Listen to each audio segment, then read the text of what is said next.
Salut à tous, bienvenue dans mon podcast.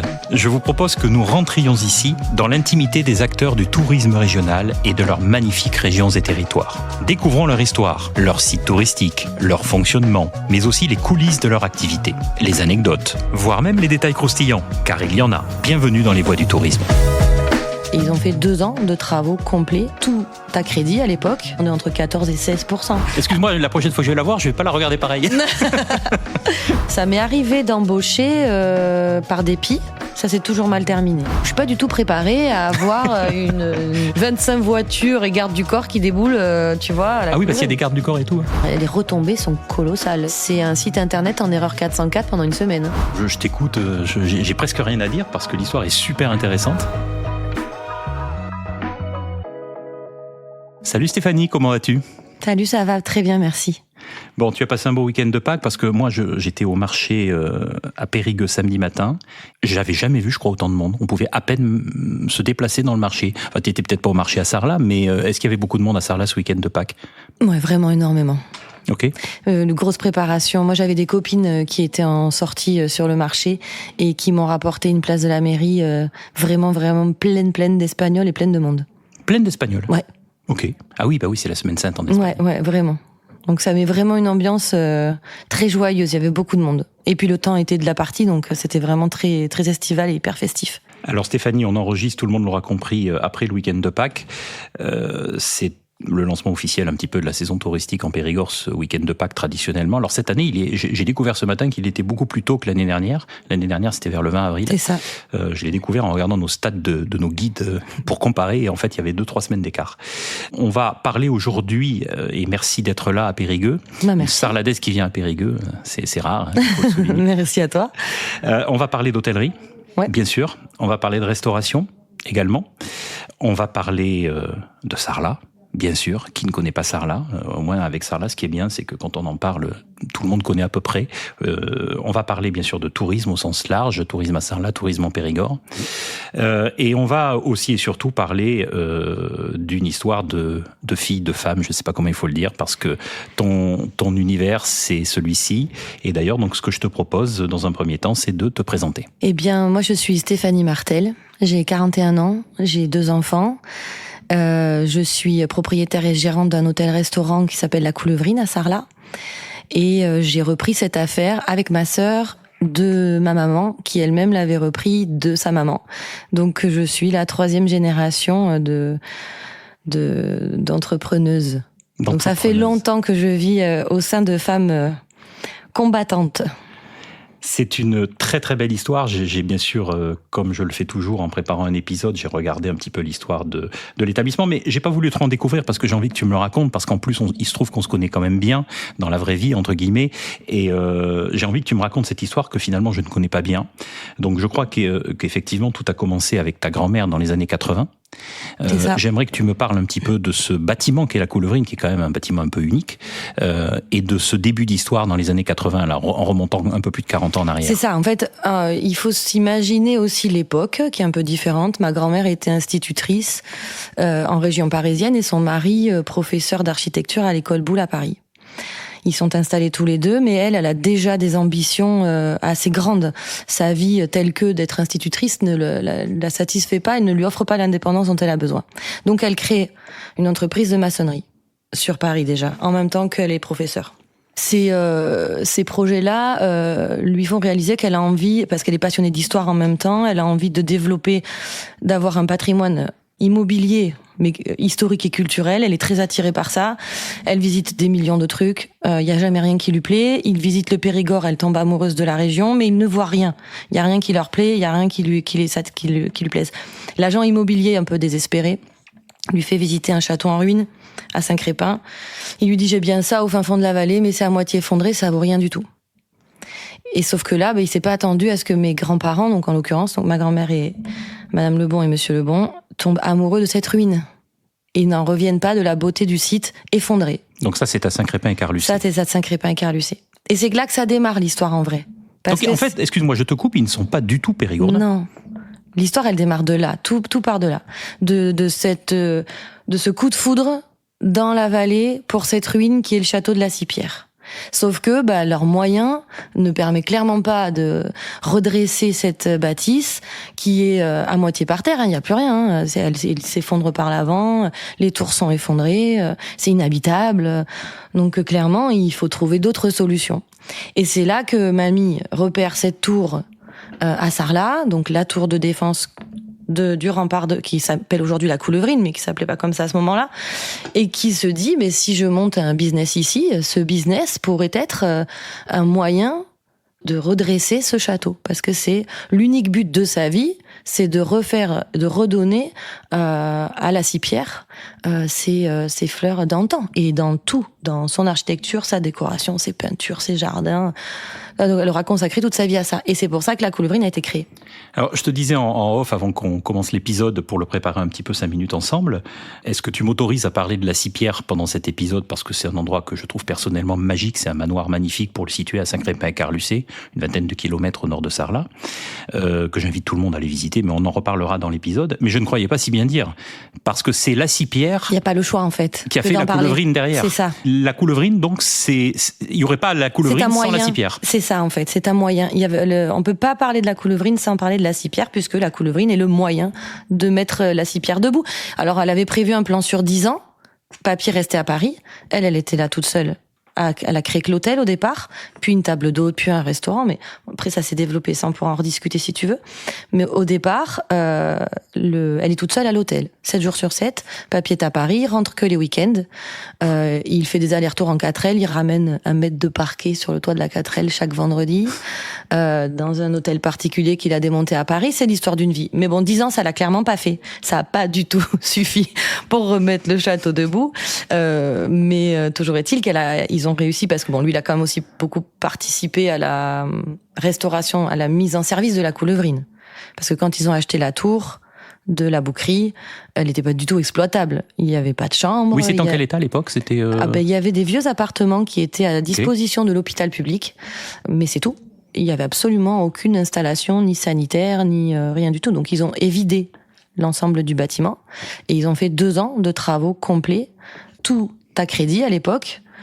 C'est des taux de mémoire, maman pourrait être plus précise, mais on est entre 14 et 16%. Ouais, on se plaint beaucoup des taux aujourd'hui. Moi, mes parents me racontaient quand ils ont construit leur maison dans les années 80, même époque, à Bergerac, ils étaient à 17% de taux de crédit. Aujourd'hui, quand on est à 3-4%, on se dit waouh. Oui, des gens s'arrachent les cheveux. Oui, tout à fait. Mais à l'époque, ça leur faisait pas peur. Et puis, je crois que là, pour le coup, la mamie, elle était chargée d'une mission tellement plus grande que rien n'aurait pu l'arrêter. C'était déjà quelqu'un de très investie, elle se cultive énormément, elle faisait beaucoup de recherches, rien ne l'aurait arrêtée.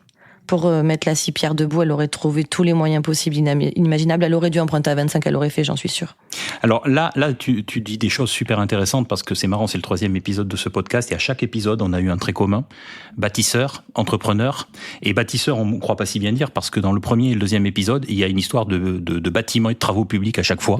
Donc à se demander et à croire que quand même les gens qui bâtissent dans l'entrepreneuriat, ils ont quelque part bâti également concrètement avec leurs mains à un moment donné.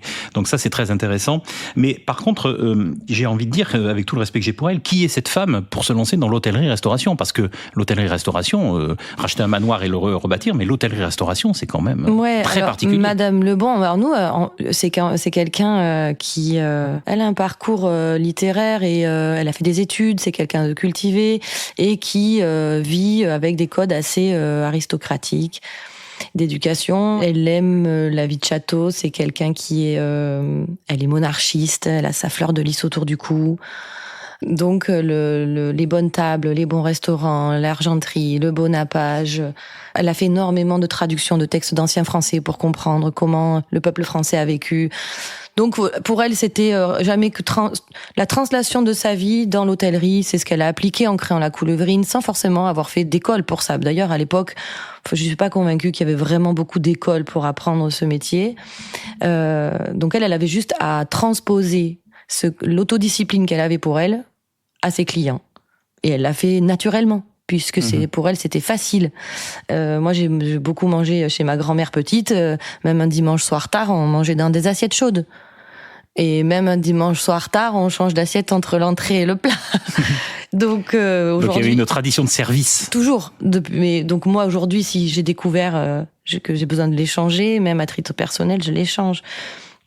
Mais parce qu'elle nous a habitués à ça, et donc pour elle, voilà, l'hôtellerie, ça a été un choix, c'était une manière de correspondre à la vie privée qu'elle s'imposait, et de la transposer à ses clients, et de gagner de l'argent pour faire les travaux au château. Oui, donc c'est ça le fil rouge. Le fil rouge, c'est de rentabiliser une exploitation d'hôtel-restaurant pour financer par ailleurs les travaux d'un château, le château de la Cipierre. Ouais, vraiment. À l'époque, on est en quelle année là ? Elle a commencé les travaux en 79, l'ouverture 82, l'ouverture de l'hôtel. Moi, je suis née en 84 pour te donner une indication. Donc, ma mère était déjà avec elle, l'a rejoint quasi à l'ouverture. À la fin de ses études de droit, maman était un peu, savait pas trop où aller, donc elle a travaillé avec sa maman tout de suite. Et oui, ouverture de l'hôtel en 82. À l'époque, à Sarlat, il y a moins d'hôtels que maintenant, je pense, mais il doit y en avoir déjà quelques-uns quand même. Hein. On a déjà. Il y en avait 2 ou 3, mais il y en avait très peu. Hein. Ouais. On n'est pas encore dans un gros tourisme, enfin pas comme aujourd'hui en tous les cas. Un planning papier, avec des grands livres remplis de crayons à papier. Un planning qui se remplit tout seul, puisque t'es 3 ou 4, donc le peu de clients qu'il y a, tu te le partages, mais ça bosse bien. Ça bosse bien. Les 10 premières années, ça bosse bien. Est-ce qu'on peut expliquer le nom de la coulevrine ? C'est quoi une coulevrine ? Oui, bien sûr. La coulevrine, c'est un objet que ma grand-mère possédait. C'est un petit canon. C'est une arme médiévale. On peut en voir une aussi au château de Castelnau. Nous, on en a une qui est du début du XVIIe, qui est sur la cheminée de la salle de restaurant. Mamie, elle avait ça dans ses affaires déjà, puisqu'elle collectionnait des choses. Et dans les livres et dans les textes qu'elle a traduits sur la tour de la coulevrine, il faisait mention de coulevrine pour se protéger des attaques à Sarlat. Donc c'était pour elle tout trouvé que d'utiliser ce nom, non seulement parce qu'elle possédait l'objet, mais en plus parce que ça avait servi à l'endroit précis dans lequel elle l'exploitait. Donc c'était très bien. Et elle trouvait ça beaucoup plus charmant que hôtel de Sarlat ou un nom un peu commun qui aurait aucun sens. Ça a beaucoup plus d'authenticité. C'est ça. Ouais. Alors la coulevrine, donc née en début des années 80. C'est ça. Ta grand-mère donc est à l'origine du projet. Ta mère arrive à quelle époque Alors tu me dis elle y est dès le départ. Elle y est quasiment tout de suite. Comment ça évolue ensuite là au fil des années en se rapprochant d'aujourd'hui? Ta mère reprend à un moment donné? Oui. En fait, au début, maman, elle est principalement en cuisine. Puisqu'elle commence à faire à manger. Ma mère est bonne cuisinière. Donc elle développe un peu la table comme ça pour rendre service au départ. Au début, c'est une table d'hôte, je crois. Ouais, c'est ça. C'est pas réellement un restaurant. C'est pas vraiment un restaurant. Maman fait un peu à manger, mais c'est plutôt pour rendre service aux gens qui sont là, pour pouvoir dîner sur place. Mais bon, on sort quand même déjà les belles nappes et l'argenterie, mais voilà. Et petit à petit, donc maman a 2 enfants en même temps. Donc moi d'abord et ma sœur Marion ensuite, assez rapidement, puisqu'elle nous a eu jeunes. Donc elle est chef de cuisine avec 2 petites filles et elle travaille avec sa maman. Et donc elles embauchent un chef de cuisine dans les années qui arrivent pour la remplacer parce que c'est clairement pas faisable d'être devant, derrière, avec ses filles. Et elle passe devant au service à la réception. Elle se partage après la réception à 2. Et l'entreprise se développe comme ça. Donc là, le restaurant va vraiment se développer beaucoup plus avec l'embauche d'un chef. On est dans quel... On est... je dois avoir 6 ans, on est dans les années 90. Début des années 90. Donc on a un hôtel, un restaurant qui se structure. Un hôtel de combien de chambres à l'époque ? 16. 16 et aujourd'hui 26. 26. Donc ok, il a pas de toute façon les murs étant ce qu'ils sont au niveau historique, on peut pas le multiplier par 3. Ça paraît difficile. Moi, ce que je trouve extraordinaire dans cette histoire, c'est qu'il y ait une suite parce que ta mère aurait totalement pu vouloir faire autre chose. Oui. Et après, on va pas reparler de toi et ta sœur, mais pareil. On dit souvent qu'on reproduit pas forcément le modèle familial et que c'est pas parce qu'on te propose de reprendre un hôtel qu'on a envie de le faire et on peut souvent faire autre chose. Donc ta mère, elle, il y a un moment donné où elle reprend l'établissement. Ouais, mais en fait, ma mère, elle a eu autant de plaisir à travailler avec sa mère que moi, j'en ai eu à travailler avec la mienne. Après, je pense qu'on a de la chance d'avoir aussi des mères qui sont des mères et qui deviennent certes des patronnes à un moment, mais qui restent des mères et qui arrivent à mettre un cadre et qui arrivent à faire ça bien. Je pense que maman, elle a passé des merveilleuses années à travailler avec sa mère, comme moi, j'ai passé des merveilleuses années à travailler avec la mienne. C'est pas si évident. Non, mais nous, on s'en est pas rendu compte tout de suite, mais après, il y a un vrai contrat moral à travailler entre nous. Oui. Il faut savoir l'appliquer quotidiennement, de faire attention, de protéger sa relation, ses compétences. Elles l'ont très bien fait et ma mère l'a très bien fait avec nous. Et c'est vrai que maman, du coup, arrivée au moment où ma grand-mère est à un âge de prendre sa retraite, maman reprend seule. Là, elle passe quand même quelques années seule à la tête de l'établissement. C'est des années pas très faciles pour elle d'ailleurs, parce que quand on gère et l'hôtel et le restaurant, d'être seule, c'est assez difficile. Elle est rejointe d'ailleurs à un moment donné par son mari qui crée, parce qu'à l'époque on est sur une version de restaurant uniquement gastronomique. Oui, alors de table d'hôte, on est passé à un restaurant gastro. C'est ça, parce maman, elle a emmené le restaurant jusqu'à un restaurant gastronomique, où là, on est vraiment sur un type logis de France, à l'ancienne, belle chaise, belle nappe, couvert, service du vin, les miettes, Toujours dans cette tradition un petit peu aristocratique. C'est ça, exactement. Bon, c'est très chouette, sauf que, on n'en oublie pas l'objectif, il faut que ça soit rentable et que le marché change et le marché bouge et que c'est un établissement qui est ouvert à l'année, la concurrence aussi s'ouvre beaucoup sur le Sarladé. Donc à ce moment-là, maman se retrouve seule. Les affaires sont plus difficiles. Elle se fait aider de son mari et qui lui crée le bistrot. Donc là, le restaurant va se scinder en 2 parties et va devenir le bistrot le midi et le gastro le soir. Et son mari va développer une clientèle locale le midi, va beaucoup soulager aussi ma mère sur la partie restaurant du coup, en gérant tous ces midis et tous ces gens qui travaillent et qui viennent manger le midi. Et maman garde toute la gestion du restaurant le soir. Là, on a un petit peu l'idée de l'affaire d'aujourd'hui déjà. Là, les contours commencent à se dessiner. Oui, c'est ça. Ça commence à se dessiner. Alors nous, on a un peu réuni après. Ouais. Mais donc, là, on est dans les années 90, donc. Même plus tard, même là, on est déjà 2000. 2000, d'accord, ok. Qu'est-ce qu'a fait la petite Stéphanie? Elle a grandi dans l'hôtel-restaurant à cette époque-là. Tu as une vie d'enfant qui est entre les tables à jouer ou comment ça se passe? Non, on a eu beaucoup de chance. On a grandi à Saint-Crépin, donc parce que en même temps, maman habite le presbytère qui est en dessous du château de la Cipierre. Donc moi, j'ai grandi dans un très joli presbytère où il faisait froid l'hiver, mais très beau quand même. Et frais l'été. Voilà. Mais donc j'ai une enfance à la campagne assez tranquille. Je passe pas mal de temps à la Coulevrine, forcément à attendre que maman ait terminé de travailler.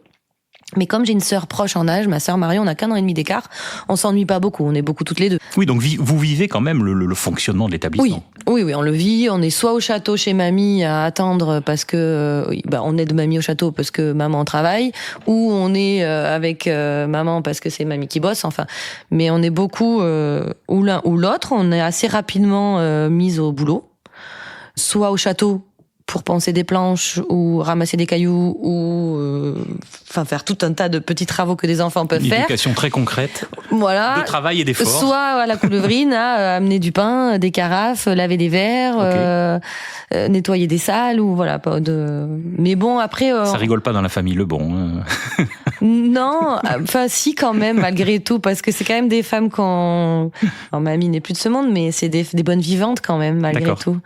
Donc on a malgré toutes ces heures de travail, moi j'ai quand même une famille qui sait s'amuser, qui a fait beaucoup de repas, beaucoup de fêtes, beaucoup de grands débats parce que mamie elle a défendu ses idées jusqu'au bout du bout. Mais moi j'étais une petite fille. Non, j'étais heureuse franchement. Hein. J'ai une enfance vraiment heureuse.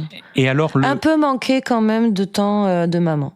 C'est pour ça aussi qu'on travaille un peu différemment aujourd'hui. Tu as ton enfance un petit peu dans les jupons de l'hôtellerie, entre guillemets. Quel est le moment où tu passes de ça à je vais faire ça?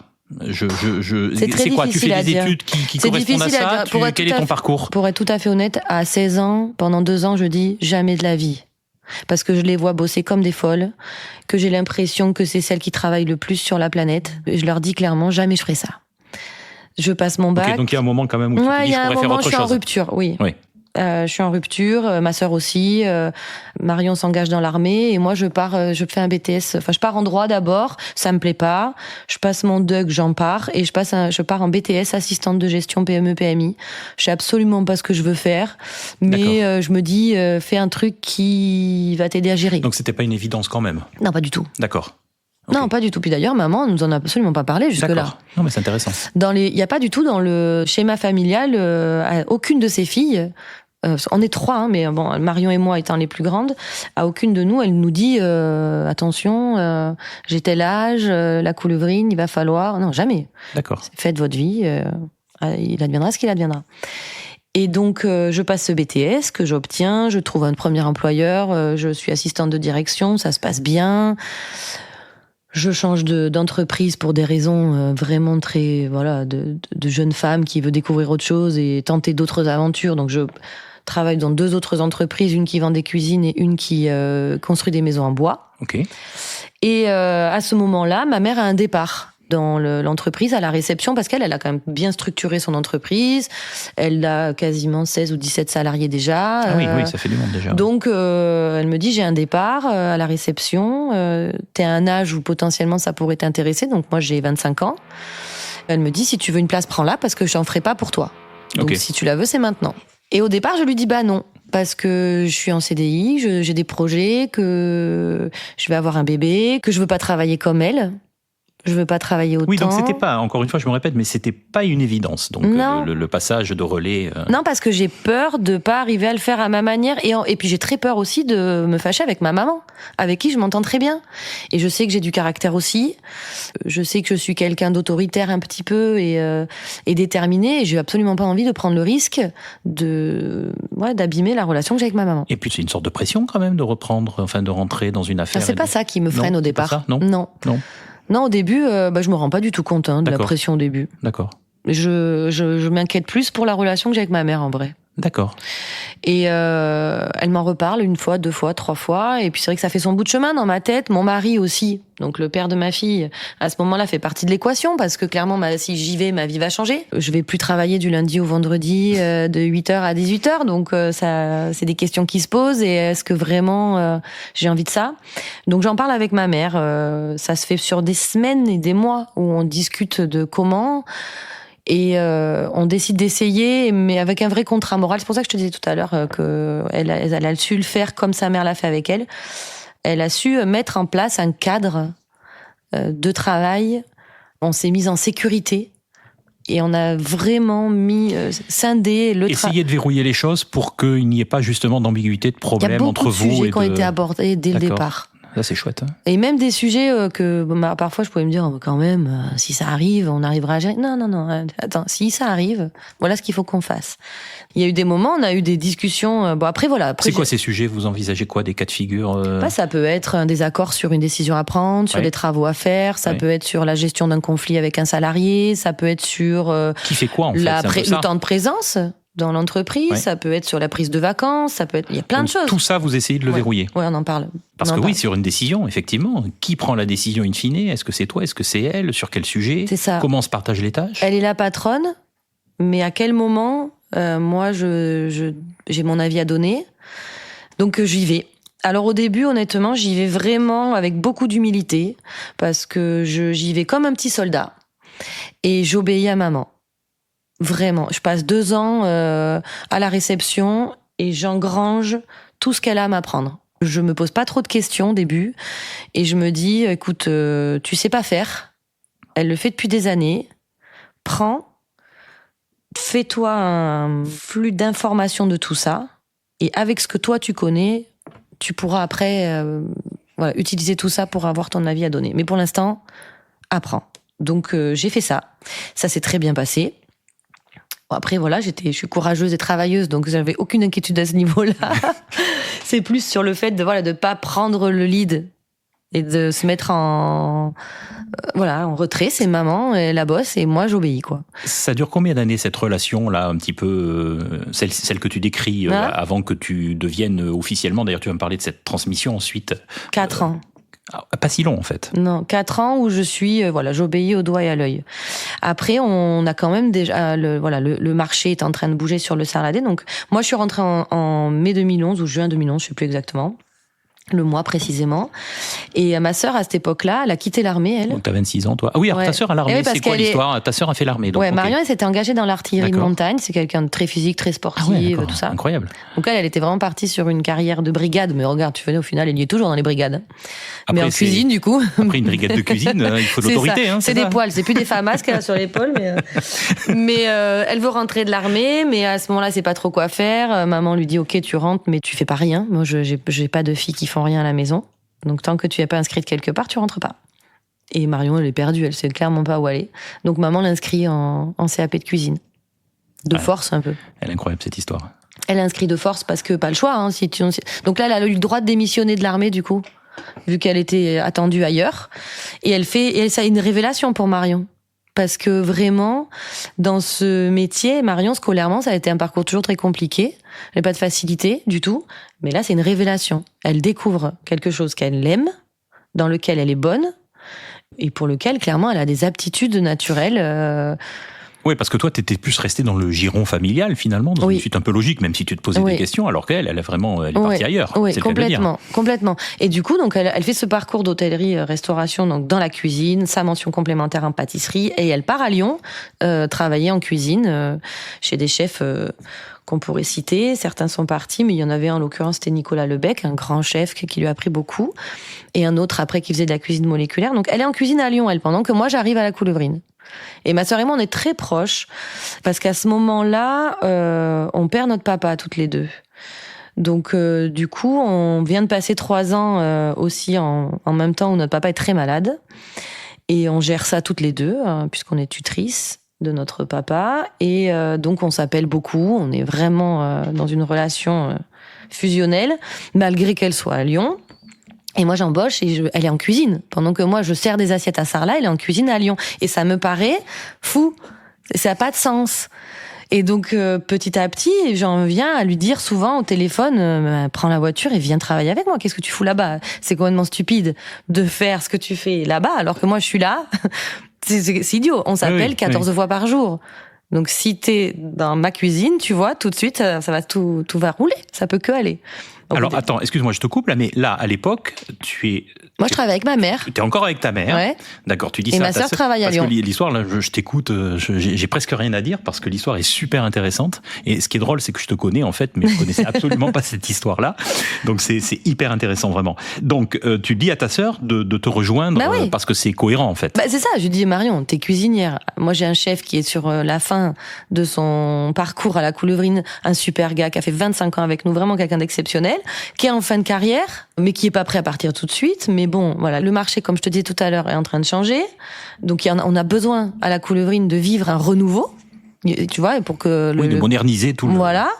Et j'ai ma sœur qui fait de la cuisine à Lyon. Pour moi, ça me paraît... Autant qu'elle la fasse à Sarlat. Bah oui. Bon, sauf qu'elle est pas seule, elle vit aussi en couple. Donc, je lui dis, parle-en. Donc, elle arrive à convaincre sa moitié. Et ta mère là-dedans? Ma mère, ma mère, elle est chaude. Elle est favorable? Ouais. Ma mère, elle est vraiment chaude à l'histoire parce que, ça y est, je réunis les deux sœurs. Ouais, c'est ça, génial. Elle a misé. J'y suis arrivé. Ouais, c'est ça. Mais tu vois, un travail de longue haleine, mais vraiment sous-marin. Donc, elle a pas fait ça du tout comme un bélier. Elle est intelligente, ta mère. Ouais, elle a pas fait ça du tout comme un bélier. Elle est vraiment allée en sous-marin, vraiment, sur les années. Et donc, elle arrive à convaincre sa moitié de s'installer à Sarlat. Mais bon, pour une citadine, une lyonnaise, c'est pas évident de quitter sa ville et de tout lâcher, de tout plaquer pour revenir. Puis Marion avait du mal aussi à partir parce qu'elle jouait au foot à l'OL. Et donc, elle avait du mal. Mais elle a un parcours de fou, Marion. Elle avait du mal à quitter. Militaire en montagne, club. Joueuse de foot à l'OL. C'est ça, mais le football féminin à l'époque. Excuse-moi, la prochaine fois que je vais la voir, je vais pas la regarder pareil. Mais tu comprends mieux pourquoi j'ai une machine de guerre en cuisine. Ah oui. Ah oui, j'ai une machine de mental, un mental en acier. Donc elle vient. Elle me rejoint dans l'année, quelques mois après, du coup. Quelques mois après moi. Alors, te dire le mois exact, je me rappelle plus. Et là, pareil, elle rentre dans la cuisine. À l'époque, on a un chef qui s'appelle Pascal et Marion, elle se place en mode soldat comme moi. Donc, on a 2 petits soldats, Marion et moi. Moi, je suis ma maman qui m'apprend tout et elle suit le chef Pascal qui lui apprend tout pendant 4 ans. Ok. Ça, donc on est autour de 2013, 14. De 2011 jusqu'à 2015. C'est ça, 2011-2015, d'accord. Ouais. Ok. Et ta mère, donc, est toujours... la big boss. A toujours la les reines de l'affaire. Ouais, on l'appelait la reine-mère, tu vois. La reine-mère. Ok. Et quand est-ce que la reine lâche les rênes? Pas tout de suite. Pas tout de suite. En fait, en 2015, on fait un audit un peu de notre affaire pour un peu remettre à plat tous nos services, notre façon de travailler, rééquilibrer qui fait quoi. On remet un peu tout sur la table. Et c'est à ce moment-là que Marion devient chef de cuisine, qu'on ferme le bistrot et le gastro et qu'on ne crée qu'un seul et unique restaurant, la Coulevrine. Ok.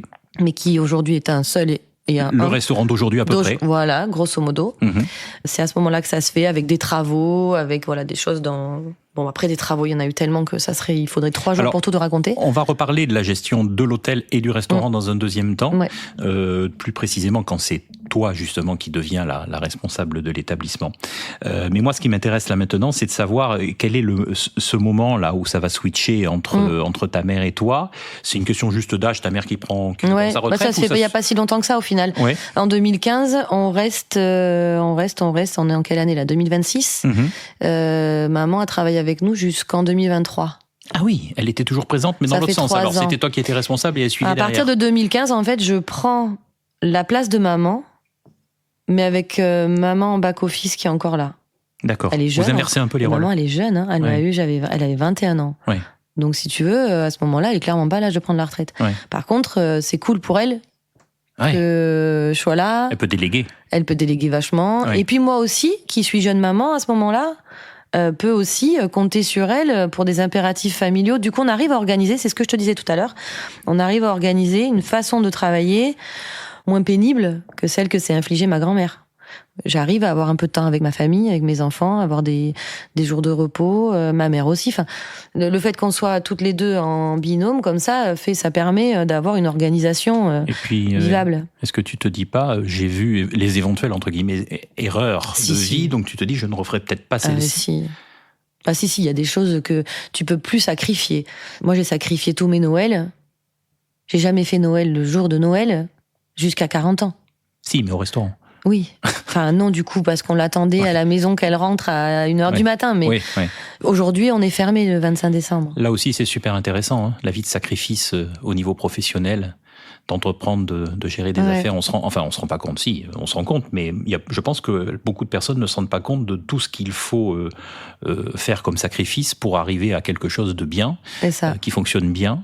On prend toujours les choses, comme on le disait tout à l'heure, pareil, avant l'épisode, à l'instant T, en disant oui, c'est génial, tu as réussi, c'est formidable, mais enfin, il y a quand même pas mal de sacrifices. Ouais, puis tout ça, c'est fragile. Donc, tu t'es quand même, tu le sais, hein, une affaire, c'est pas parce qu'elle fonctionne le 15 janvier 2014 qu'elle sera toujours opérationnelle le si elle fonctionnera 15 encore dans août 10 ans. 2020. Voilà, Ouais, tout ça, c'est fragile. La concurrence, l'évolution du tourisme, en l'occurrence. Ouais, l'évolution du marché, des habitudes, le Covid, les guerres, des tas de facteurs, ta vie à toi, ta santé. Enfin, il y a plein de choses qui peuvent faire que voilà, tout n'est pas simple tout le temps. Donc là, si tu veux, on a passé. Mais l'hygiène de vie doit jouer aussi sur la santé. Il faut gérer aussi ta vie à toi pour pouvoir gérer ta vie d'entrepreneur. C'est ça. Moi, c'est ce qu'on disait avec maman, c'est que tu peux pas.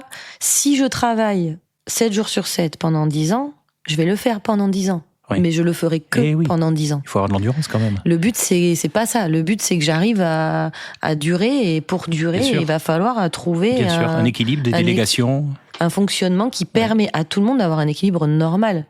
Bon, jusque-là, ça paraît basique quand je le dis. Hein. Non. Ça paraît normal, mais c'est pas si évident. Non, c'est pas si simple. Donc là, nous, on a eu beaucoup de chance. Et puis alors là, pour le coup, c'est ce que je te disais tout à l'heure. Avec maman, le trio Marion, maman et moi, il fonctionne du feu de Dieu. Alors ça, c'est exceptionnel. Donc parce que là, franchement, c'est pas une évidence non plus. Là, hein. Bon, alors même si le passé, l'histoire a fait en sorte que ça se passe comme ça, ta mère a certainement œuvré de façon intelligente pour que ça se passe aussi bien entre vous. Voilà, c'est quelqu'un de base de caractère très très très facile. Oui. J'ai dû la voir s'énerver 3 fois, tu vois, depuis que je suis née. Donc c'est vraiment pas quelqu'un qui est, voilà. Même dans des périodes très très difficiles, beaucoup de self-control, beaucoup de prise de hauteur, voilà. Donc forcément, quand tu travailles avec quelqu'un qui prend le temps de la réflexion et qui prend du recul et qui pose les choses, et ça peut que aller. Hein, si toi tu te mets dans le même schéma, le trio l'a hyper bien fonctionné. Elle m'a lâché les choses de façon très lente et très ça s'est fait hyper progressivement. Donc petit à petit, j'ai pris en main des choses de l'entreprise. Donc quand elle a arrêté, finalement, son travail ne me manquait pas du tout. Par contre, elle, oui, beaucoup. J'ai une question, là, tu es parfaitement dans ce que je voulais évoquer maintenant. C'est quand tu prends les rênes de la Coulevrine, est-ce qu'il y a des choses que tu veux changer ? Est-ce qu'il y a vraiment des choses ? Est-ce que tu veux un peu marquer ton arrivée ? Oui. Est-ce qu'il y a vraiment des choses fondamentales que tu veux changer, ou pas fondamentales, mais dans le style, dans l'organisation, dans le fonctionnement ? Pour le travail, pour ce que l'entreprise a à offrir à ses clients, oui et non. Non, pas vraiment, parce que j'étais déjà là devant depuis longtemps. Donc, si tu veux, si j'avais voulu changer quelque chose avant, je l'ai fait en 2015 avec ma sœur, parce que les grandes décisions qu'on a prises en 2015 avec ma sœur, si on n'avait pas eu la maman qu'on avait eue pour nous valider tout ça et aller signer le crédit à la banque, on l'aurait pas fait. Et pour autant, c'était Marion et moi qui étions à l'origine du projet de restauration, de travaux, de changement des salles, de changement de la carte, changement de communication, changement de tout ça. Vous avez fait de gros travaux à l'époque ? Toutes les salles de restaurant, on avait cassé le mur pour ouvrir le restaurant. Enfin, oui, il y avait quand même. Là, c'est la vieille pierre, donc c'est du bâtiment historique. Ouais, on a quand même fait un projet de. Les problèmes bâtiments de France et tout, donc je suppose des autorisations fortes. Enfin, il faut. Donc là, maman nous a toujours soutenus sur nos idées et tout ça. Donc on était déjà devant. Quand maman est partie, c'est plus J'ai remplacé maman par 2 personnes. C'est plus parce que nous, on était à la réception, on était 3. C'était Olivier, parce qu'Olivier, il faut que j'en parle quand même. Olivier, c'est 26 ans dans l'entreprise. Que je connais, Olivier, oui. Voilà. Oui. Donc, que j'appelle tonton, mais donc Olivier, c'est... il a sa place, hein. Ah ben oui, mais plus que sa place. C'est très, très important de parler d'Olivier. Il fait partie de la famille. Donc, Olivier, 26 ans, de boîte avec nous. Maman et moi, on tient la réception tous les 3. 7 jours sur 7, toute l'année. Et quand maman s'en va, je la remplace par 2 personnes. Et c'est là où il y a un gros changement. C'est que je mets Olivier avec 2 autres personnes à la réception et moi je me sors, tu te sors de derrière le bureau. Ce qui fait que j'arrive à être là aujourd'hui, par exemple. Ce qui aurait clairement pas pu être le cas il y a 3 ans en arrière. J'aurais jamais pu me prendre 3 heures pour aller à Périgueux, tu vois. Oui, mais c'est salutaire aussi, parce que ça te permet de prendre du recul un petit peu et de... mais ça permet on gère mieux une affaire avec un peu de recul quand même. Ça permet plein de choses. Il y a énormément de choses que j'arrive à faire dans le détail aujourd'hui qu'avant je faisais entre 2 clients et qui étaient un peu bâclés. La tête dans le guidon, en plus, t'as pas le recul, tu peux pas prendre des bonnes décisions. C'est là où il y a eu des gros changements. D'accord. Voilà, ça c'est vraiment le changement fondamental qui a été œuvré quand maman a pris sa retraite officiellement. Qu'il a pris facilement d'ailleurs. Et ces gros changements alors, c'est quoi ? Quelle est ta vision des choses quand tu reprends là ? Qu'est-ce que tu vas modifier en premier ? J'automatise beaucoup plus les procédures. Oui. Parce que si tu veux, j'avais pas envie non plus de bouleverser complètement les habitudes. Parce que quand maman elle a connu le planning papier et que tu vois qu'aujourd'hui tu touches plus une réservation, elle est dans ton planning, elle est prélevée, t'as quasiment pas touché un bouton, tout a été fait automatiquement par l'IA. Ça, j'ai pas pu le faire tout de suite parce que ça aurait demandé. L'IA n'était pas là encore, mais. Non, puis ça aurait pu. Il y a eu des choses où il aurait fallu que je forme. Donc tu modernises la gestion. Ouais, beaucoup. Ouais. Beaucoup. Pour simplifier, pour automatiser, pour rendre plus fonctionnel, pour proposer du service additionnel. Voilà, ça c'est des choses que j'ai fait à son départ parce que j'avais pas non plus envie de la lourder avec des trucs pour lesquels il allait falloir la former pour 1 an, tu vois. Alors si on scinde un petit peu en deux là sur on va parler par exemple de l'hôtel dans un premier temps. L'hôtel au départ, je crois, si je me souviens bien, tout à l'heure tu m'as dit il y avait 16 chambres au départ, maintenant 14, il y en a 26, c'est ça. Quelle est l'évolution de l'hôtel là, avec ton arrivée, comment tu vois les choses pour arriver jusqu'à aujourd'hui ? Ça a vraiment changé le fonctionnement de l'hôtel. L'automatisation. Excuse-moi, je te coupe. C'était un 3 étoiles déjà ? Ouais. Enfin non, c'était un 2. On l'a passé en 3 moi quand j'y étais. Après la classification. Ça déjà, c'est une grosse. Oui, alors oui et non parce que la classification a bougé elle. D'accord. Qui fait que les 3 d'aujourd'hui sont les 2 d'il y a 20 ans si tu veux. D'accord. Maintenant, nous, on est un très bon 3. Mais je veux être un très bon 3 plutôt qu'un petit 4. Je suis d'accord. Parce qu'il y a des services qui, il y a moins d'obligations aussi de service. Oui, et puis je pense que quand tu es en 4 étoiles, tu attends certaines choses que moi j'ai pas forcément. Alors j'ai un peu plus qu'un 3 parce que clairement j'offre un cadre, tu l'as vu, qui est magnifiquement décoré sans prétention, mais c'est très beau. Alors attends, juste quand même là, je donne mon expérience puisque j'ai eu la chance en plus lors de la ronde des villages l'année dernière de passer une nuit dans ton établissement avec mon épouse. Et c'est vrai que dormir quand même dans une tour crénelée, ça n'arrive pas tous les jours. Là, je vais faire quand même mon petit coup de pub à la Coulevrine. On est au centre de Sarlat, on est à 4 minutes à pied du marché, du cœur historique. On a une porte nord-ouest, je sais plus, aussi au nord ou à l'ouest, je sais pas, je me rends pas compte. Mais enfin, on est vraiment mieux placé, c'est pas possible pour visiter le centre de Sarlat, pour faire simple.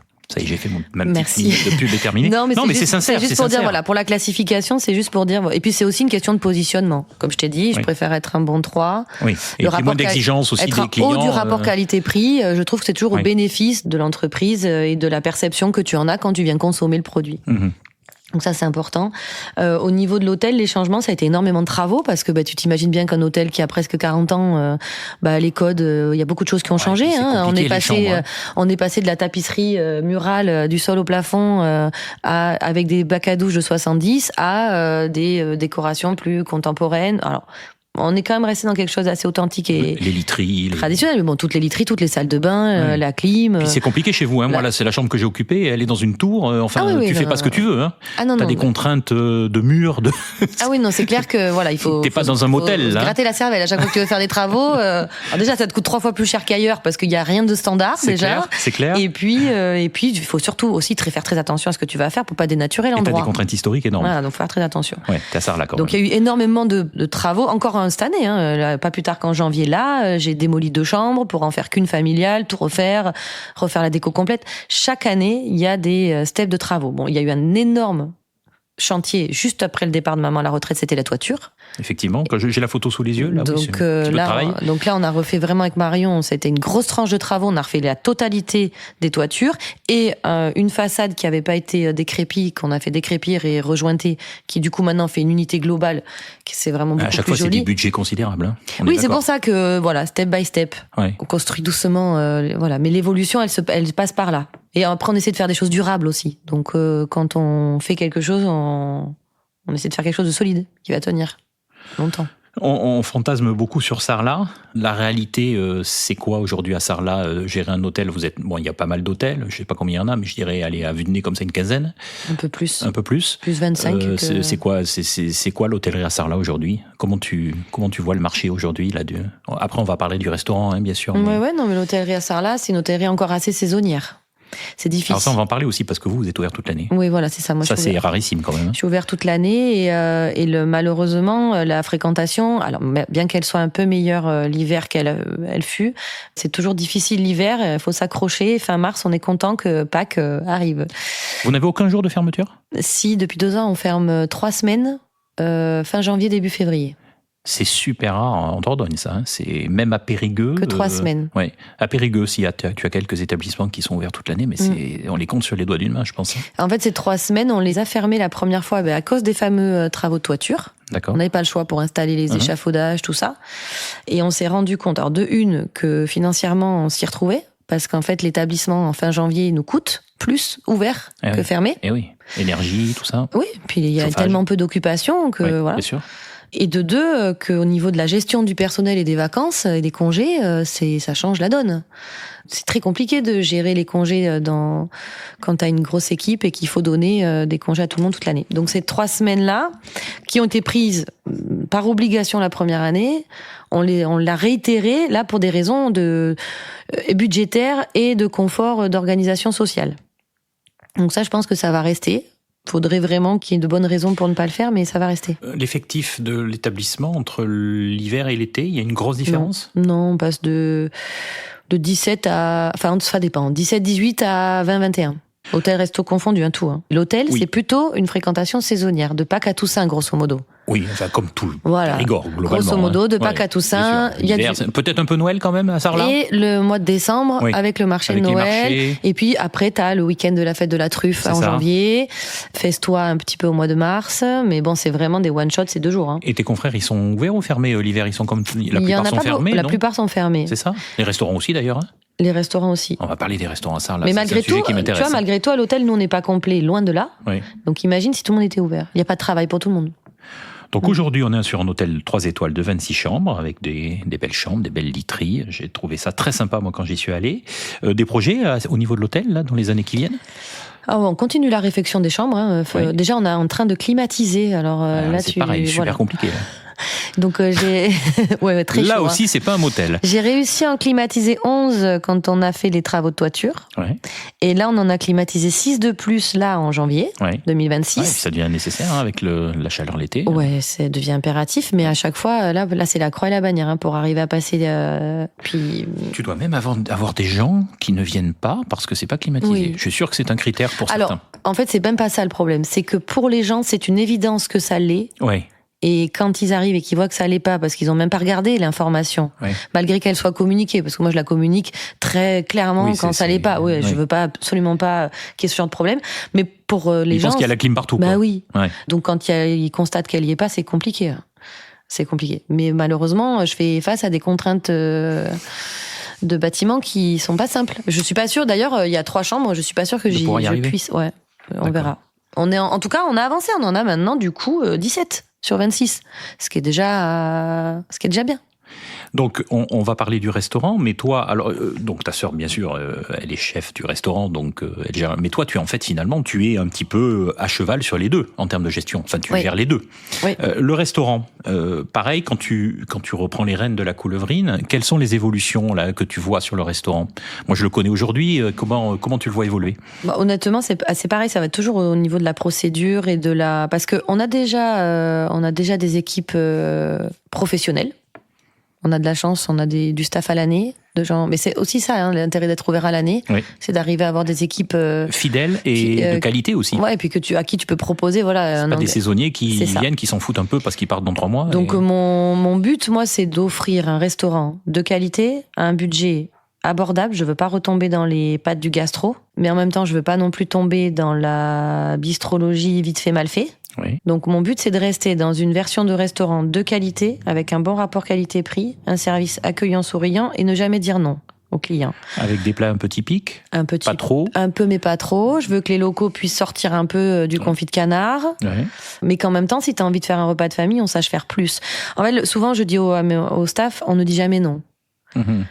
Moi, j'ai une carte, mais si tu m'appelles et que tu me dis, je veux ça, je veux ça, je veux ça, je veux ça, je veux ça, je vais faire ça. Je m'adapte à des tas de demandes très particulières. Et c'est ça notre force. La Coulevrine, si tu veux, c'est pas le restaurant où tu dis à l'équipe A, bon ben voilà, la carte, c'est ça marche comme ça, vous vendez ça coûte tant, et puis terminé. Ben non, c'est pas ça. C'est-à-dire que oui, il y a une carte, évidemment, il y a un cadre, mais de ce cadre, on en sort tous les 2 jours. Tout le temps, j'ai des dossiers de tables, de familles, de repas, d'agences, de groupes, où je fais des prix particuliers, des menus particuliers, des tables particulières, des privatisations de salles, ou du vegan, ou du sans gluten, ou du ce que tu veux, et où je m'adapte. Mais j'ai fait des choses. Il y a eu des moments où j'ai reçu un PDG, où là on m'avait demandé de commander le sel de bidule, la viande de machin, le pain de truc. Je fais, et c'est ça notre force, parce que Marion derrière, elle est capable, en peu de temps, de déployer des forces pour faire autre chose. Alors moi, ce que je peux dire, là, je vais encore te faire de la publicité, hein, mais ce que je trouve incroyable dans votre restaurant, c'est le qualité-prix. Parce que vous avez un prix de menu du jour, quelle que soit quasiment la saison, qui est imbattable, qu'on trouve même pas peut-être dans les villes voisines de Dordogne que tout le monde connaît, Périgueux, Bergerac. Ce qu'on a tendance à dire, l'autre jour j'en parlais avec Quentin dans le premier épisode du podcast, que la Dordogne devient chère, notamment en restauration. Il y a quand même moi je trouve personnellement parfois quelques abus. On est aussi cher parfois que des villes de côte, de la côte aquitaine. Alors Sarlat, parlons-en de Sarlat, parce que vous êtes parmi les rares ouverts toute l'année. Je connais pas beaucoup de restaurants. Enfin, vous devez être je pense qu'en hiver, par moment, vous êtes 4 ou 5 ouverts à Sarlat. Oui, c'est ça, on n'est pas nombreux. Sachant que l'été, il y a combien de restaurants à Sarlat? 100. Ouais, voilà. Donc, allez. Je dis à la louche, hein. Mais 5% quoi. Ouais, je dirais 100. Non, mais c'est fou. Ouais. C'est fou. Alors ça, c'est pareil. C'est très, très surprenant. Alors ça se comprend parce que c'est vrai qu'il n'y a pas grand monde l'hiver, mais la prouesse d'être ouvert toute l'année, avoir une clientèle locale avec un plat, le jeudi, vous faites, c'est quoi? C'est ce fameux plat? La mique. Là, dis-nous ce que c'est que la mique, parce que je pense qu'il y a beaucoup de gens qui ne savent pas. Même à Périgueux, je crois pas que vous connaissiez très bien la mique. La mique, c'est alors il y a autant très local à Sarlat. Il y a autant de miques que de grand-mères quand même. Attention à ce que je vais dire, je veux froisser personne. D'accord, mais je sais pas s'il y a beaucoup de grand-mères qui vont écouter un podcast. Mais il y en a qui sont branchés. Il y en a qui sont branchés quand même, qui ont des smartphones bien opérationnels.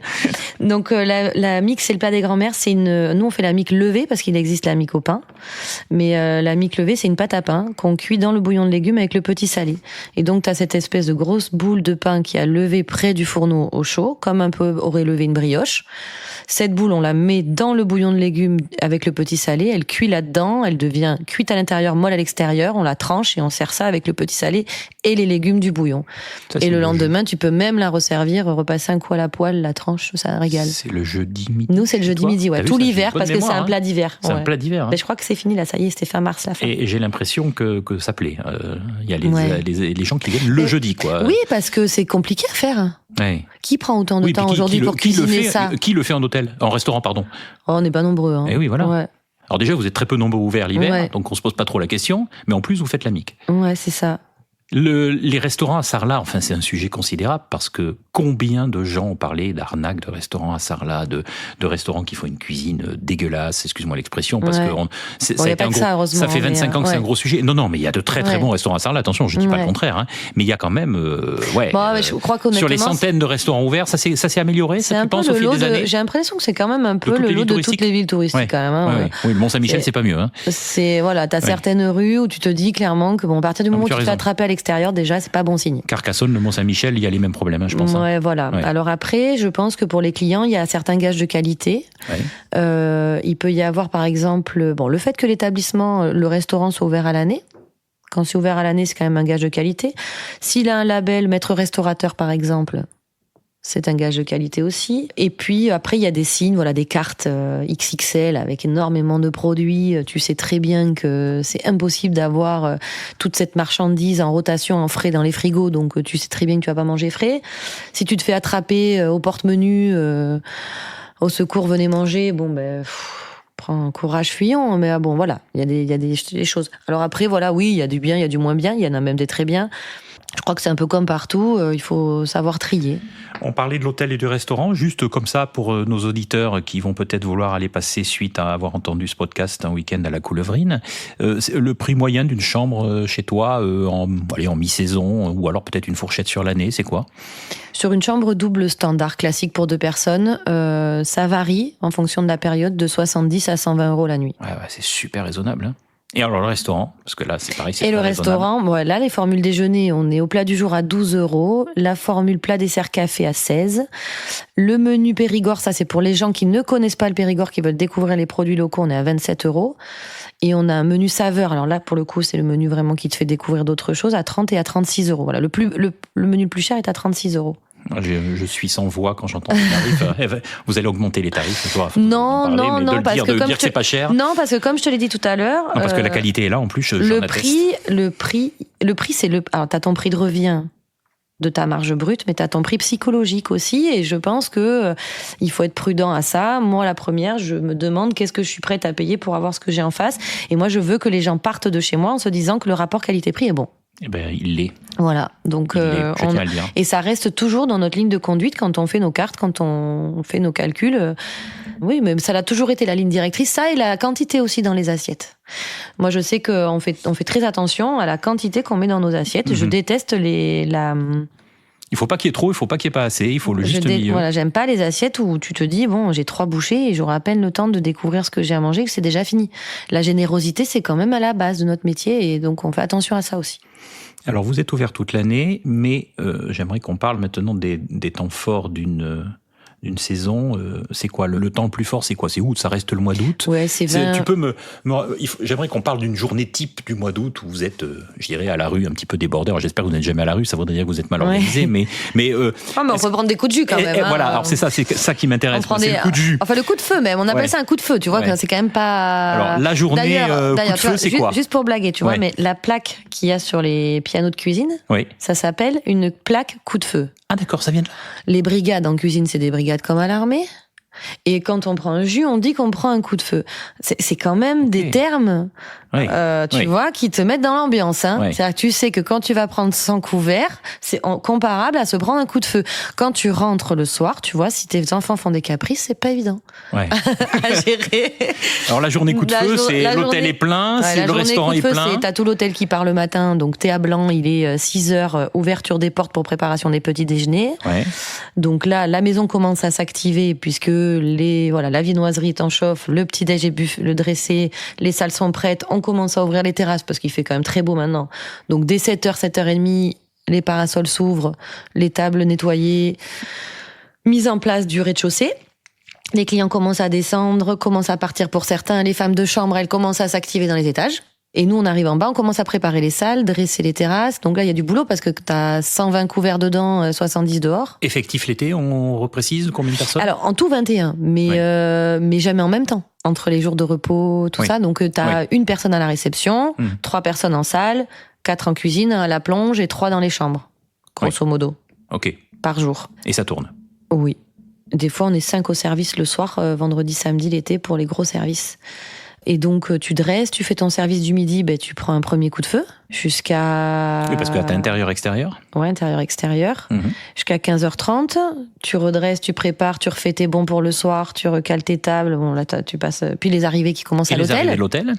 Et le téléphone et les mails. Oui, parce que la réception est commune en plus. Oui, donc, voilà, les téléphones et les mails et le planning et les voilà, donc, et les marchands, les commandes qui arrivent et. Donc moi, je te visualise bien dans ton établissement, à courir un peu partout. Voilà. Ouais. Sportif, il faut être en bonne santé. On en parlait tout à l'heure. Oui, c'est ça. C'est pour ça on fait un peu de course à pied. Quand il fait 35 degrés. Ouais, c'est ça. Ah non, la pire année, ça a été l'année avec les masques. Ouais. On a passé une saison avec les masques, ça c'était dur. Ouais. Mais bon, là, c'est fini tout ça. Et à 6h30, on grignote un morceau pour reprendre un peu des forces. Et 7h, c'est le deuxième coup de feu pour le soir.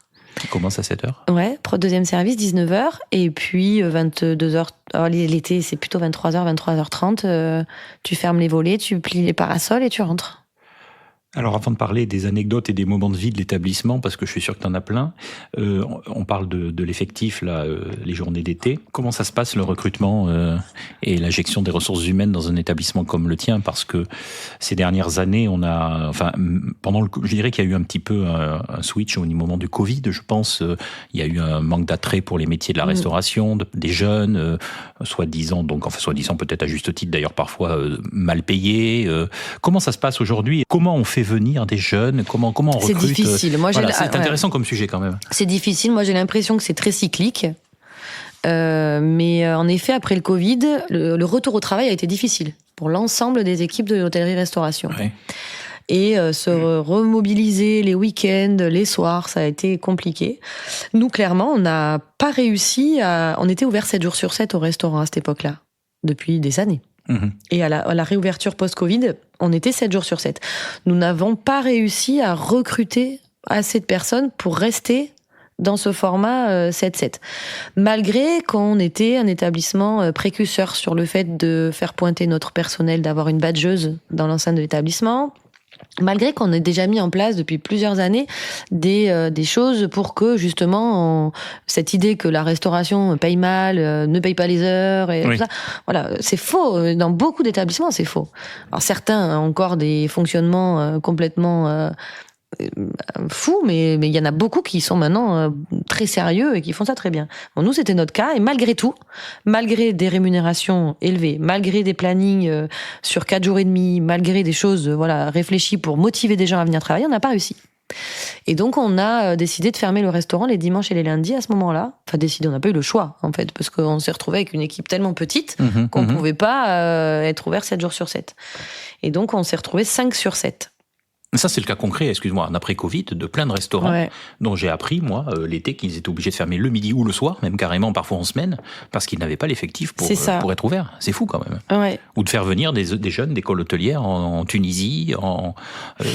Et oui, le problème, c'est que tu peux pas recruter, c'est pas juste de bras de jambes. À Madagascar, même. Quelqu'un qui vient travailler chez toi, c'est dans ce genre de métier, c'est quelqu'un qui va comprendre ta façon de faire, c'est quelqu'un qui va savoir. Parce que faire un service de restaurant, quand je te confie 30 couverts, je peux t'assurer que ça prend pas en 24 heures. Il faut avoir un peu de... D'ailleurs, c'est un problème qu'on retrouve dans beaucoup de restaurants. Moi, je trouve que la qualité de service, justement, va se perdre parce que c'est justement des personnes qui font ça un petit peu occasionnellement ou qui... des serveurs, avec le sens noble du terme, professionnel, c'est plus difficile. Ça devient plus rare, je trouve. Oui, c'est vrai. Il y a l'image de cet ancien serveur, là, qui est super opérationnel, là, ça a beaucoup changé, je trouve ça. Ouais. Moi, je le vois dans l'équipe, j'en ai 2 qui viennent d'un cursus très traditionnel, hôtellerie-restauration, qui ont des codes hyper classiques. École hôtelière. Ouais. Et les autres qui sont, qu'on appelle vulgairement formés sur le tas. C'est ça.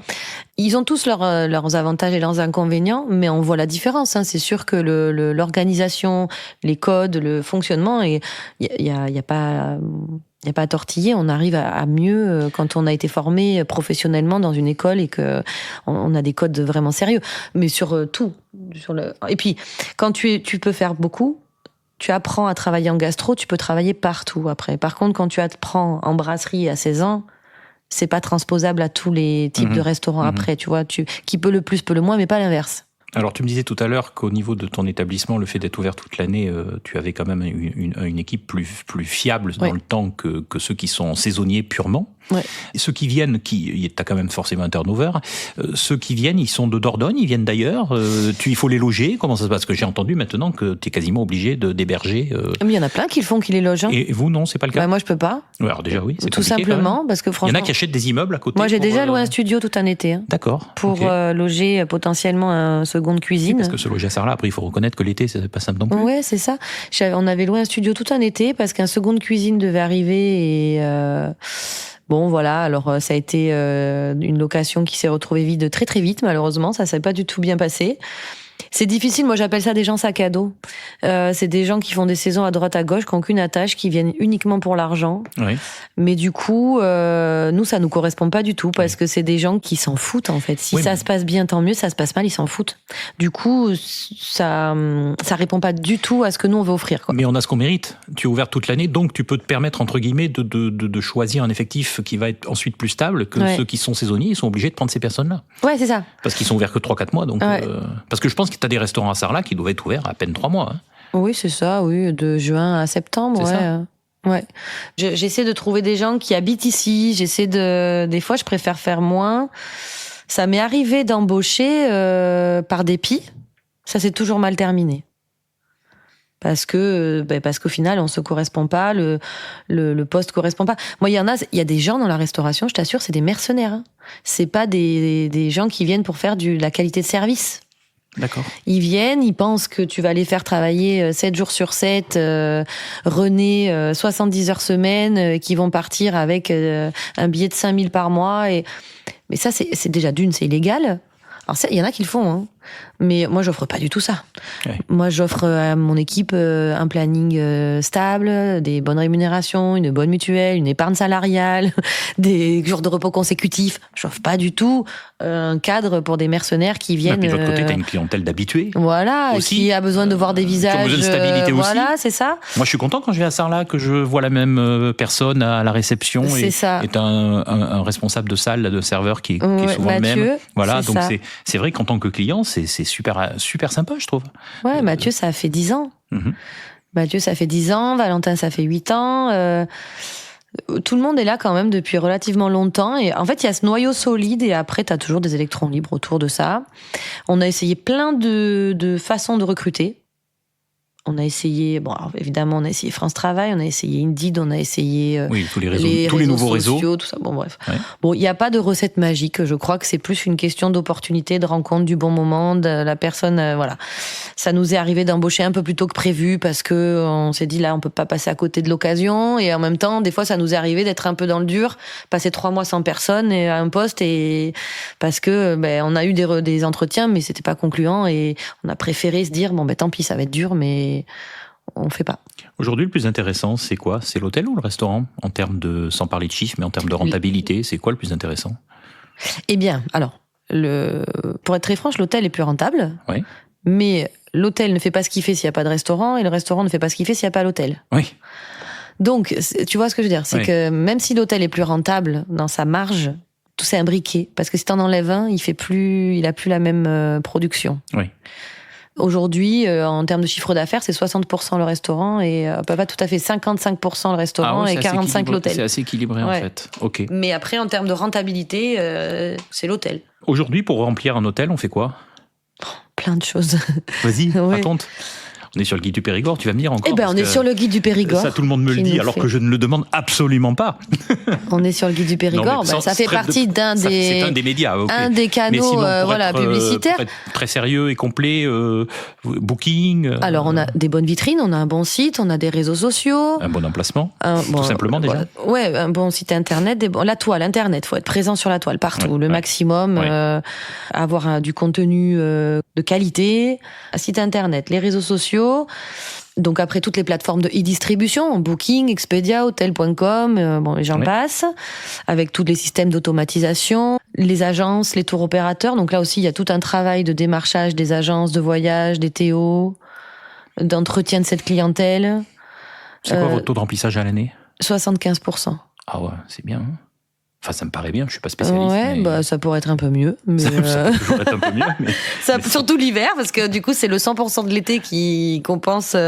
Parce qu'on travaille beaucoup avec la clientèle de groupe aussi, avant et en début de saison et en fin de saison. L'idéal, c'est quoi? Il y a un taux de remplissage idéal? Mais bien sûr, c'est 100%. Oui, évidemment. Ouais, même plus, des fois, si tu fais du non annulable, non remboursable, tu peux faire plus. Mais 102%. 102%. Non, après, l'idéal, si tu veux, c'est d'essayer d'avoir des séjours longs. Et ça, nous, dans l'hôtellerie, c'est difficile. Parce qu'en fait, quand tu fais du séjour trop court, comme c'est le cas beaucoup des établissements comme le mien en centre-ville, et c'est moins le cas des établissements en campagne, le séjour court, ça demande énormément de travail. Un jour. Tu vois, une arrivée, une nuit, un départ. Oui. C'est beaucoup de travail. T'as géré la résa, l'arrivée du client, sa nuit, son départ, il s'en va, l'encaissement.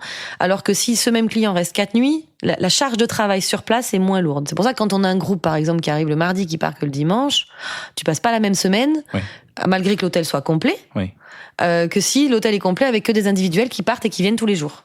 Donc l'idéal, si tu veux, c'est d'essayer d'optimiser la durée des séjours. Pour le restaurant, c'est quoi la vraie difficulté aujourd'hui en restauration? Les prix, les prix des matières premières, l'organisation. Alors toi, tu as ta sœur en cuisine, ça apporte beaucoup, je pense, au niveau Vraiment, ce qui est difficile, c'est tenir ses coûts. Oui. Donc vraiment, mais jusqu'au dernier cure-dent, il faut que tu connaisses le prix de tout. De tout ce que tu achètes. Mais ça passe par vraiment le rouleau de sopalin que le cuisinier utilise pour s'essuyer les mains après se les être lavées, à l'olive que tu vas mettre dans la sauce machin. Enfin, c'est vraiment, tu dois maîtriser tes coûts. Ça, c'est vraiment le plus difficile et ça revient. Surtout quand tu es dans des prix comme les tiens qui sont quand même ouais, tirés. C'est ça, d'en faire très attention. Donc ça, on y est tout le temps à surveiller, à contrôler, à vérifier les produits, pourquoi on achète ça. Enfin voilà. Donc ça, Marion et moi, elle le fait beaucoup, moi un peu. Et moi, je le fais beaucoup plus sur le reste, sur la partie restaurant et hôtel. Pareil, il faut tout surveiller. C'est vraiment la maîtrise de tes coûts. C'est vraiment la chose la plus importante dans la gestion de ton entreprise. Parce que sur le restaurant, t'as pas beaucoup de levier de prix. Sur l'hôtel, t'en as un petit peu plus. Tu peux faire varier tes prix un petit peu plus à l'hôtel. Tu peux vendre une chambre 70 € en janvier et 120 €. Oui, c'est ça. T'as plus de variations saisonnières. Oui. Sur l'hôtel que sur le restaurant. Le restaurant, il n'y en a aucune. Ton prix, il n'y en a pas. Ton restaurant, il n'y en a pas de variation. Le restaurant, il n'y en a aucune variation. Donc c'est pour ça que tes coûts, il faut les tenir. Tu pourrais, je suis sûr qu'il y en a qui le font, ça là. Ouais, alors nous, on travaille à l'année avec des gens. Et oui, voilà, c'est ça. Toute l'année. Et puis puis c'est bizarre. Moi, je suis client chez toi, je viens toute l'année. Si le tartare que je prends il passe à 30 € alors que tu le payais 21, tu vas me. C'est le même. Et que c'est le même, tu vas me dire, attends, voilà. Et c'est normal, quelque part. C'est normal. Quoique aujourd'hui, on accepte que dans les chambres, ce principe-là ne soit plus vrai. T'acceptes aujourd'hui de payer ta chambre plus cher le 15 août que le 15 janvier. C'est vrai. Alors que c'est la même chambre. Alors que c'est la même. Avec la même prestation. Et qu'elle me coûte moins cher au mois d'août, je la chauffe pas. En plus. Tu vois. En énergie, quoique si t'as la clim. Ouais, bon, pas forcément selon le temps. Mais bon, tu vois ce que je veux dire. Oui. Donc la maîtrise de tes coûts. Après au restaurant, c'est vraiment beaucoup plus de travail qu'à l'hôtel. Au restaurant, il faut changer les cartes régulièrement. Il faut gérer ses équipes. C'est beaucoup plus de staff. Gérer tous les clients, le flux de clients avec ce qu'il y a de difficile à gérer. J'ai chaud, j'ai froid, il y a de l'air, je suis mal assis. Non, mais il y a vraiment une gestion humaine beaucoup plus importante qu'à l'hôtel. Le restaurant, c'est plus dur. Alors, je suis persuadé que dans une affaire comme la tienne, tu as des anecdotes croustillantes. C'est dans le titre de mon podcast. Est-ce qu'il y a un client que tu n'oublieras jamais? Oui, il y en a plein. Alors, il y en a plein. Ou des clients que tu n'oublieras jamais, ou des... Oui, des clients qui n'oublieront jamais. Il peut y avoir des histoires trop belles du genre... il y a 2 ans, j'ai fait des travaux dans la 2e salle de restaurant que tu as vu, qui était grise et rose avant et qui maintenant est devenue dans des tons bronzes, dans laquelle j'ai mis sous verre les plans de papy. Exact. Voilà. Et donc un monsieur vient dîner un soir et me dit c'est très beau la salle, vraiment, vous avez bien fait. Il était très content et puis je sens de l'émotion quand il me parle, mais bon, il me dit pas trop pourquoi. Et sa femme me dit, il ose pas vous dire, mais il était élève de votre grand-père à l'école Boulle à Paris. Ah d'accord, je vais quand même aller le voir après. Je le laisse dîner, puis je le rejoins et ce monsieur me dit, mais vous vous rendez pas compte l'émotion que j'ai quand je vois les dessins sur le mur. J'ai l'impression de revoir votre grand-père dans ma classe et il avait les larmes aux yeux. Il me parlait avec une émotion, mais c'était dingue le moment. Il a refait vivre. C'est là où tu vois le boulot, l'argent, l'entrepreneuriat, tout ça, c'est top. Oui. Mais là, il a fait vivre mon grand-père pendant une soirée à travers ses yeux. Et je sentais que c'était sincère, c'était pas du cinoche, quoi. Il était ému parce que ça l'a ramené à des... Aucune raison que ça en soit, en plus. Ça lui a ramené à des souvenirs, voilà. Il me dit, si vous saviez à quel bonheur il nous a fait de partager ses courses, t'es quelqu'un d'exceptionnel. Alors, en plus, tu vois, t'as que des compliments, c'est juste, voilà. Donc lui, je l'oublierai pas. T'as des clients qui nous confient des moments de leur vie, qui reviennent 20 ans après parce qu'ils ont fait passer leur premier soir de rencontre à la Coulevrine et qui viennent fêter leurs 20 ans de relation et qui nous disent, on est revenu chez vous parce qu'alors, dis donc, qu'est-ce que ça nous avait laissé comme souvenir. Donc, tu vois, ces gens-là, ils te marquent. Oui. Il te marque. Autant qu'une célébrité ou que. Oui, alors, oui, parce tu as eu des célébrités, forcément. Tu vas parler des célébrités, mais tu vois, j'y pense même pas en premier, tu vois. Mais c'est bien. Parce que je l'avais déjà oublié, Matt Damon, tu vois. Matt Damon, quand même. Matt Damon à la Coulevrine. Mais au moment du tournage de The Last Duel, c'est ça? Ouais, c'est ça. C'est ça. Ouais, c'était super de T'en as eu d'autres? Alors, on a eu Monsieur Bacri. Jean-Pierre? Ouais. Oh, le pauvre, qui est plus là. Quel acteur? On a eu... après, ma mère en a reçu pas mal aussi avant. Elle avait eu Galabru à l'époque. Ouais. Elle avait eu MC Solar. Nous, avec Marion à table, on avait eu Cathy Guetta. Ouais. Waouh, Cathy Guetta en Dordogne. Ouais. C'était perdu. Ouais. On avait eu Sonia Roland. Bon, Matt Damon et Ridley Scott, ça a quand même été le top du top quand même des clients connus. J'en oublie sûrement. Oui, parce que Sarlat, quand même, fait venir du monde. En plus, il y avait le... Alors, attends, j'ai un doute affreux, le Festival du film. Ça existe toujours? Oui, c'est au mois de novembre. Parce que ça fait venir un petit peu de monde, quand même, ça. Ouais, showbiz, entre guillemets. Oui, c'est un beau festival avec des belles affiches, des beaux films et des belles sélections. Certains? Oui. Oui, forcément. Oui. Ouais. On a eu qui là? Il était dernier. Non, ça, c'était pour le Festival du théâtre. Il y avait Didier Gustin qui était venu dormir. Oui, Matt Damon, c'était une sacrée soirée. Il est venu à l'improviste ou il avait réservé? Mais en fait, c'est pareil, là, c'est une histoire. En fait, si tu veux, pendant le tournage de The Last Duel, qui a commencé en octobre ou fin septembre, début octobre, toute l'équipe du film, qui était énorme... Là, il y a 5 ans, ça, à peu près, non? C'était en 2019. Avant le Covid, juste avant, parce qu'on a confiné, je crois, une semaine après qu'il soit venu manger. C'est ça. Et en octobre, le régisseur du film me contacte pour faire venir manger ses techniciens. Et je lui fais une offre sur l'hiver, c'est là où tu parles du rapport qualité-prix, mais du coup, je lui fais une convention de partenariat valable tout l'hiver. Parce que si tu veux, dans le monde du cinéma, on fait croire qu'il y a beaucoup d'argent, mais les techniciens, ils ont des budgets quotidiens pour manger hyper serrés. Et je lui fais une formule déjeuner, mais applicable le soir, pour eux aussi. Et de octobre à janvier, je reçois les techniciens avec cette formule spécifique pour eux, sur présentation du badge, tu vois. À des heures, des fois, ils arrivent à 22h30 en plein mois de janvier. Mais bon, tant pis, on se dit, allez, c'est un hiver particulier, un tournage de film comme ça, voilà, c'est cool. D'un autre côté, ça te remplit un petit peu aussi. Un peu, et puis on rend service, c'est fun, ça nous change. Ça c'est ce qui fait ton image aussi au fil du temps. Hein. Voilà, ça bouscule nos habitudes, donc c'est bien, ça, voilà. Et donc on fait ça. Et ça leur rend bien service, nous aussi, ça nous fait plein de choses, voilà, donc c'est cool. Et arrive la fin, et puis il me réserve une table encore, mais c'était peut-être 45 millième table depuis 3 mois et demi, donc je dis ok, pas de souci, j'ai encore de la place. On était que 2 avec Stéphane à l'époque en salle. Et il me rappelle 3 heures après, il me dit j'ai encore une table, t'as de la place? Je lui dis là, ce soir c'est chaud. Il me dit si, trouve-moi une place, tu sais qui vient manger? Je dis oui, les gars du film, quoi. Donc, pas de souci. Vas-y, je te trouve une table. Je dis, par contre, je te préviens, on va être ça va être chaud, quoi. Le service, donc tu m'en envoies pas plus parce que je pourrais pas. Et donc, je m'attends à recevoir des techniciens, moi. Donc, je suis pas du tout préparée à avoir une 25 voitures et gardes du corps qui déboulent, tu vois. Oui, parce qu'il y a des gardes du corps et tout. Ah bah oui. Hein. Même à Sarlat. Ah ouais, même à Sarlat. Donc lui, il est arrivé tout seul, Matt Damon, avec la casquette baissée. Puis comme je suis pas du tout branchée, je regarde pas beaucoup la télé. Sur le coup, je l'ai pas trop reconnu. Oui, puis c'est pas évident de reconnaître les gens. Je l'ai vu et je me suis dit, quand même, il lui ressemble. Mais j'avais un gros doute. Personne n'était avec moi pour confirmer, donc j'étais très mal à l'aise. Je l'ai installé à table et je dis à Stéphane, mon collègue à ce moment-là, je lui dis, je crois que c'est Matt Damon en bas. Là. Il me dit, je sais pas, je vais voir. Il est allé voir, il revient, il me dit, si Steph, c'est Matt Damon en bas. Putain, c'est Matt Damon dans le restaurant quand même. Je lui dis, mais je fais quoi du coup? Il me dit, tu fais comme d'hab, tu vas lui proposer l'apéritif. Bon, voilà. De là, sont arrivés tous les autres, l'équipe. Parce qu'après, ils ont une équipe, ils attendent toute la soirée en warning sur le carrefour que tout le monde mange. Ils étaient 9 à table, je crois. Hyper gentils, la soirée s'est hyper bien passée, très compréhensif parce que moi j'ai un anglais professionnel, mais Oui, Surtout avec l'accent américain, ça doit pas être facile, pas évident. Ouais. Tu vois, honnêtement, même Ridley Scott, il m'a passé sa commande, il m'a répété 3 fois ce qu'il voulait. En fait, tu parles de Matt Damon, mais Ridley Scott, c'est quand même quelqu'un. Hein. Bah, je veux, Je veux, C'est quand même, c'est Spielberg, carrément. Il m'a répété 3 fois ce qu'il voulait, et 3 fois en souriant et en me regardant Ridley Scott, quand même. gentiment c'est pas grave si tu comprends pas tout de suite, je t'en voudrais pas. Donc très, très, très sympa.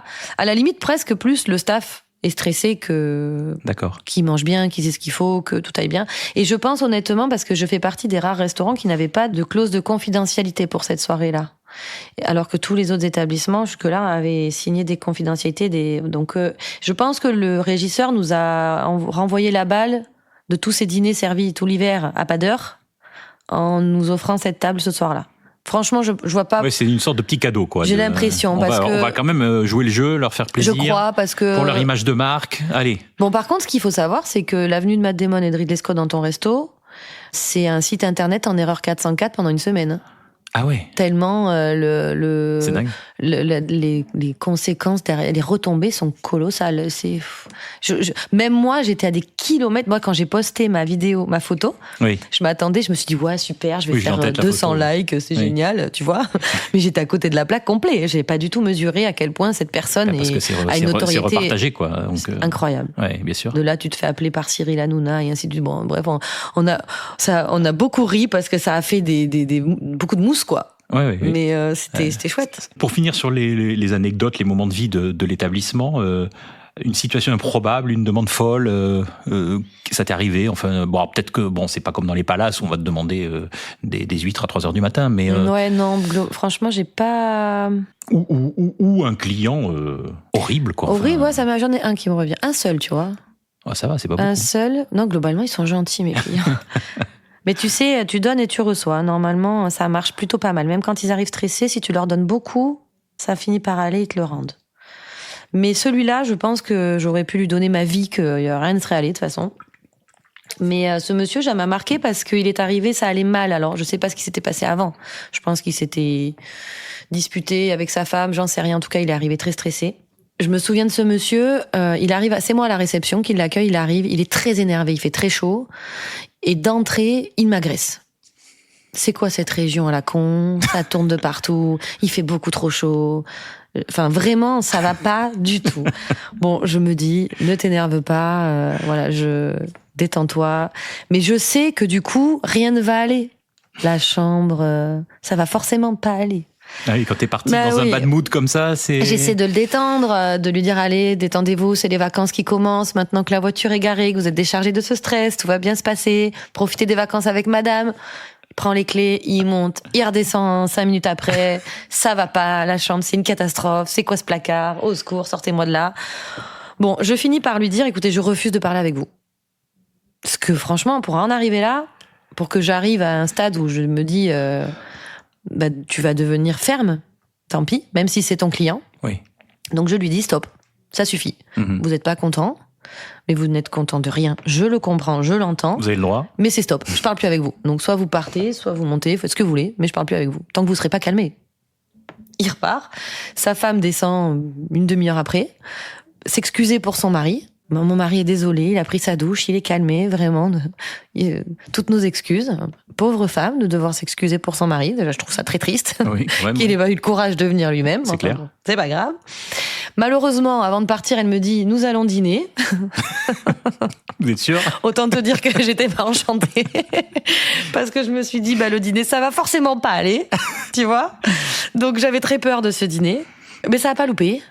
Donc ma petite serveuse Chloé à l'époque, une super nénette, qui essaie de faire tout, qui faisait d'ailleurs toujours son travail très bien, est hyper sympa. Puis au bout d'un moment, elle vient me voir, elle me dit Stéphanie, je veux plus retourner à la table, j'ai peur. Mais comment on peut faire ça?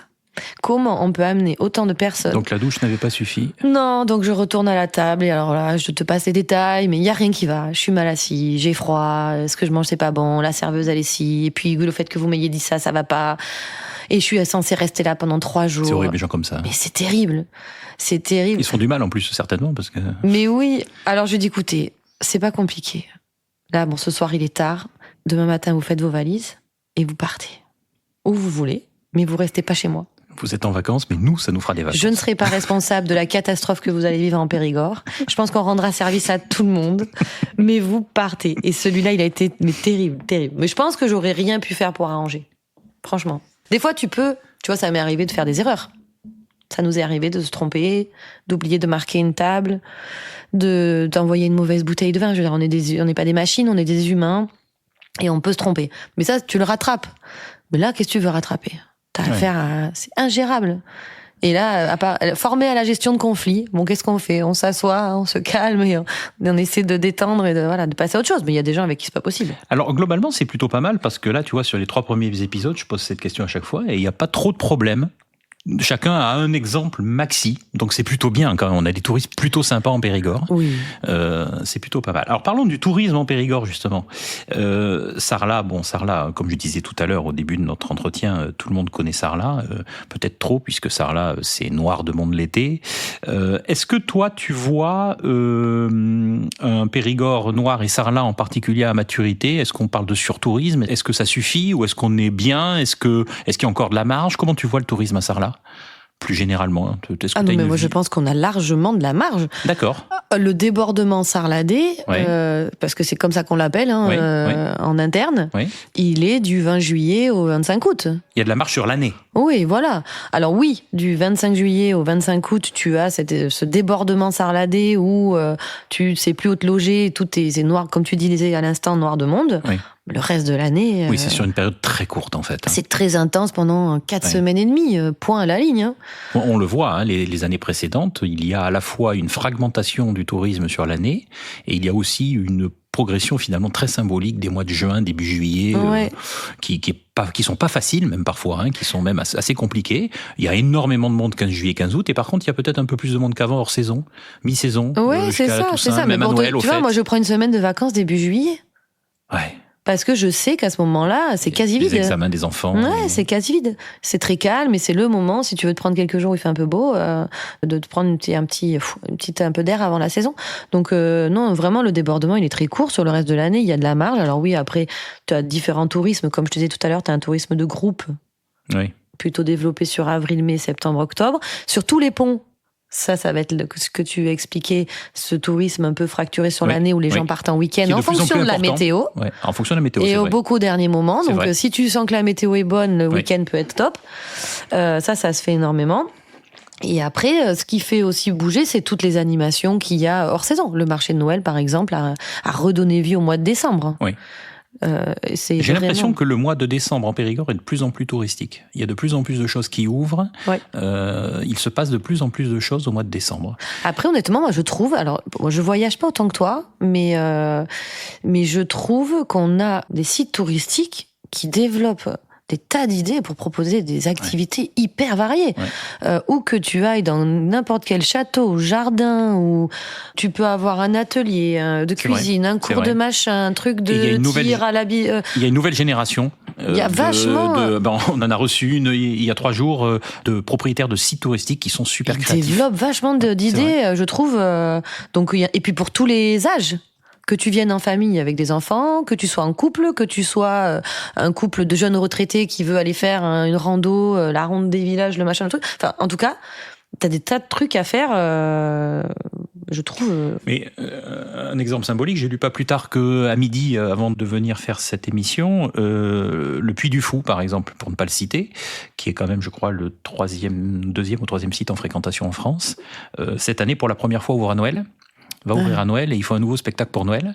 Donc il y a vraiment une vraie tendance sur les fêtes de fin d'année, alors que le tourisme était à 0 il y a encore quelques années.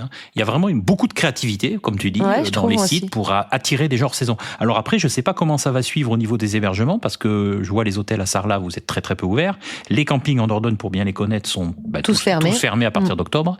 Et à juste même titre, septembre, les campings. Oui, même certains fin août. Ouais, les campings, c'est septembre. C'est entre fin août et le 15 octobre. Mais au niveau hébergement, bon après si tu as tous les hébergements, éventuellement gîtes et autres, mais... et encore, ils sont pas tous forcément adaptés à chauffer. Donc pour ouvrir l'hiver, c'est pas forcément évident. On en a parlé au début, on parle du manoir de la Cipierre. Alors moi, je pensais que c'était une autre facette de l'histoire familiale, mais en fait, c'est une facette principale de l'histoire familiale. Je le voyais pas comme ça, donc déjà, j'ai appris un truc incroyable.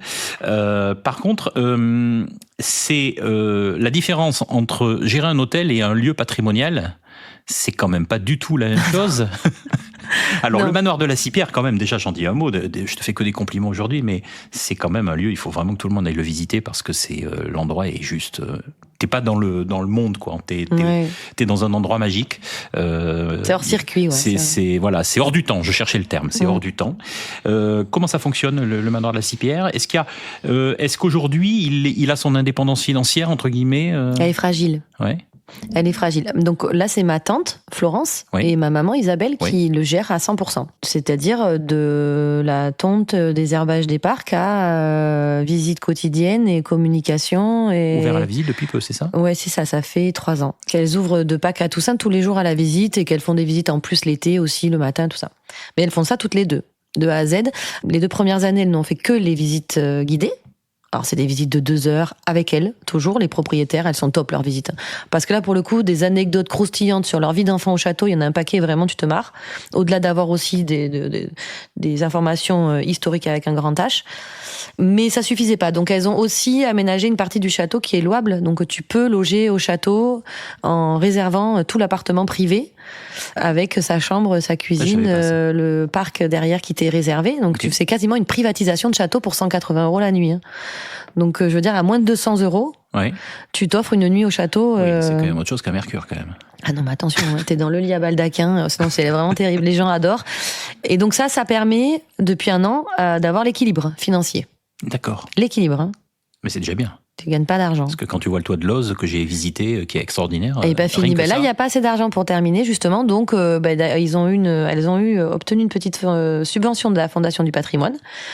Alors ça a bien aidé pour démarrer. Et maintenant, il y avait aussi une cagnotte là qui était en ligne pour terminer. Et puis elles vont le faire petit à petit, hein, comme on fait Papy et Mamie jusqu'à maintenant, parce que c'est une seule des tours qui n'avait pas pu être terminée à temps. C'est combien de visiteurs à l'année maintenant? Je peux pas te dire. Je veux pas te dire de bêtises, mais c'est assez peu. D'accord, ok. Parce que c'est un petit site, hein, derrière, bien sûr, derrière les châteaux, derrière les mastodontes de la vallée de la Dordogne. Bien sûr. Le petit outsider, voilà. C'est normal. Et à moins de visibilité, mais sa visite par contre est plus, elle est à taille humaine et je sais que les gens ressortent avec, on te raconte pas une histoire, voilà. Mais encore une fois, le lieu est magique. Vraiment. Ça plaît beaucoup, quoi. Moi, je sais que les gens qui reviennent, qui me racontent leur visite, à chaque fois, déjà, ils y retournent. Ils sont toujours très émus, mais parce que, voilà, il y a eu un tel investissement et familial là-dedans que. Et puis, mamie, elle a jamais dit qu'elle était la propriétaire du château. Elle a toujours dit qu'elle n'était que passagère dans sa vie. Est-ce qu'il y a un restaurant où tu vas quand tu ne travailles pas? Est-ce que tu as des restaurants des coups de cœur en Dordogne de restaurants, et même à Sarlat? Tu vas au restaurant? Déjà, est-ce que tu vas au restaurant, dehors de ton restaurant? J'y vais beaucoup. Ouais. J'aime beaucoup me faire servir, moi aussi. Ça fait du bien. T'as un coup de cœur en Dordogne? Ouais, j'aime bien les riz de veau de la Belle Étoile à la Roque-Gajac. Ouais. Vraiment. Après, j'y vais beaucoup pour des petites formules plus simples, mais vraiment, mon coup de cœur, c'est ça. D'accord. Riz de veau, Belle Étoile, la Roque-Gajac. Je connais, mais j'ai jamais mangé les riz de veau. Ils sont trop bons. Eh ben, ok. Moi, j'adore les riz de veau en plus, donc ça tombe super bien. Non, j'aime bien. Puis là, pour le coup. À Périgueux, il y a un ou deux restaurants qui les font très très bien également. C'est vrai? Ouais. L'Épicurien, notamment, je le sais. Ah si, tiens, tu me fais penser au bistrot d'Épicure aussi à Castel. D'accord. Chez Marina et Christophe, délicieux. D'accord. Le bistrot d'Épicure à Castel. Ouais. Un endroit secret en Périgord? Des endroits secrets, au pluriel? Ou secrets ou pas secrets, mais des endroits où tu te sens bien? Au-dessus de la Roque-Gajac, quand tu prends les chemins en marchant, il y a un rocher qui est posé tout en haut. Et quand tu t'assois sur ce rocher, tu vois la Roque-Gajac en bas. Au-dessus? Tout en haut, ouais. La Dordogne, t'as personne. Et c'est vraiment très agréable. Alors moi, quand je travaille pas, j'aime bien être dans les chemins et seule, avec peu de bruit. Donc j'aime la randonnée, la course, donc j'aime bien. Mes endroits, c'est plutôt des endroits comme ça. C'est plutôt découvrir l'arrière-pays par les chemins de randonnée que d'aller dans les villages ou dans les sites. Sinon, voilà, village de la Roque-Gajac, village de Saint-Geniès aussi de l'autre côté que j'aime beaucoup. Très beau Saint-Geniès. Ouais. Oui. que j'aime beaucoup aussi. Saint-Amand-de-Coly aussi. Oui, il y en a tellement. Mais après, voilà. En fait, c'est que partout où tu vas, t'écarquilles les yeux. Alors, te donner des endroits secrets, je suis pas sûre qu'il y ait beaucoup de secrets. Même à Carlucé, tu vois, derrière Saint-Crépin. C'est très beau, Carlucé. Tout petit endroit. Oui. Mais voilà, tu marches dans Mais là, autour de Saint-Crépin, justement autour du manoir de la Cipière, il y a une densité de petits villages historiques. C'est incroyable. C'est très beau. Ouais. C'est vrai que c'est une très très belle partie du Périgord, je trouve ça. Vraiment. On aime bien les faire à pied ou en vélo. Tu dirais quoi, la Stéphanie d'il y a 20 ans, des années 2000, de refaire tout pareil? Tu vois, on ne réfléchit pas trop à ce genre de questions. Je me suis jamais demandé. Qu'est-ce que je dirais? Tu lui donnerais un conseil? Non, franchement, j'ai pas de regrets. Donc, c'est super bien. Non, parce que je pense que je pouvais pas faire mieux avec ce que j'avais et avec ce que je savais. Non, franchement, j'ai pas du tout réfléchi à ce genre de questions. Et ta grand-mère, si elle voyait la Colovrine aujourd'hui? Elle serait fière de nous. Ah, ça c'est... Ouais, j'en suis sûre. C'est une super belle fin, ça. J'en suis sûre, parce que souvent, en plus, quand on fait quelque chose, même encore là, il y a encore 3 jours, tu vois, je pose une lampe et je me dis, je sais qu'elle plairait à mamie. Donc, on est quand même toujours dans cette inquiétude d'être sérieuse à la hauteur de la mission, Marion et moi, donc elle serait fière de nous. Enfin, franchement, même Marion, c'est une machine. Elle fait toujours tout au max. Donc, je crois que tu peux pas faire une plus belle fin. Je te remercie, Stéphanie. Merci à toi. Je ne sais pas si les auditeurs apprécieront, mais moi j'ai trouvé que c'était un moment super sympa. Merci. C'est un drôle d'exercice, mais c'était chouette. Et tu as bien fait de venir à Périgueux. Sarladès qui va à Périgueux. Voilà, c'est très Merci bien. À toi. C'était pour la bonne cause. Merci beaucoup. Merci. Vous êtes arrivé à la fin de cet épisode. Je vous invite, si vous l'avez apprécié, à le partager à vos amis. Je vous propose également de vous abonner sur les plateformes Spotify, Apple, Deezer et de nous laisser un commentaire afin que nous remontions dans l'algorithme. À très vite dans les voies du tourisme.